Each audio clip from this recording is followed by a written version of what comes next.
Matrix है जिसमें यहाँ एक लेमडा है। अब क्वेश्चन ये है कि ए इनवर्स एग्जिस्ट इफ, तो ए इनवर्स आप जानते हैं कि इनवर्स ऑफ मैट्रिक्स, और 4 ऑप्शन दिया है ए बी सी और डी।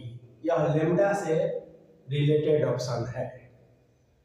तो यानी कि ए इनवर्स कब हो सकता है, मैट्रिक्स का इनवर्स कब हो सकता है, जब लेमडा का वैल्यू 2 हो या 2 नहीं हो या -2 नहीं हो या -8/5 नहीं हो।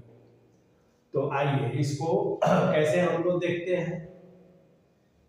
तो बेसिक कंसेप्ट ये है कि किसी भी मैट्रिक्स का इनवर्स एग्जिस्ट करेगा यदि उस मैट्रिक्स का कॉरेस्पॉन्डिंग डिटर्मिनेंट 0 नहीं हो, है ना।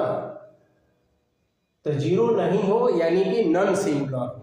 और यदि 0 हो जाता है, मैट्रिक्स का कॉरेस्पॉन्डिंग डिटर्मिनेंट का वैल्यू यदि 0 आ जाए, तो हम कहते हैं कि उस मैट्रिक्स का इनवर्स एग्जिस्ट नहीं करेगा।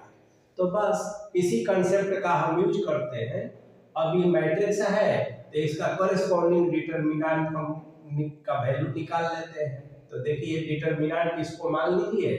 तो कैसे ब्रेक होता है डिटर्मिनेंट 3/3 ऑर्डर का जानते हैं आप, रो वाइज ये है तो 2 हो गया, ये छोड़ जाता है जिस कॉलम में है, जिस रो में है, तो 6 - 5 ये हो गया। यहाँ अपना प्रॉपर माइनस साइन होता है तो माइनस लेमडा, और फिर इसी तरह से इसको हम ब्रेक कर लिए। उसके बाद हम इस लेमडा जिस कॉलम में है, जिस रो में है, छूट गया, तो 3 0 0 -5, फिर -3 है यहाँ तो प्लस होता है, लेकिन -3 तो -3 हो जाएगा, और ये छूट गया, ये और ये, तो 0 - 2। इसको सिंप्लीफाई करेंगे तो 5 लेमडा + 8 आ गया। अब चूंकि determinant of A is not equal to 0 और इसका वैल्यू 5 लेमडा + 8 है, तो नॉट इक्वल टू 0, इसलिए lambda is not equal to -8/5।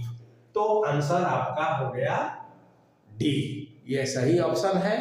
तो इस तरह से एमसीक्यू में और फिर बनाने के लिए भी क्वेश्चन पूछ सकता है, तो इस कंसेप्ट का ध्यान रखना है।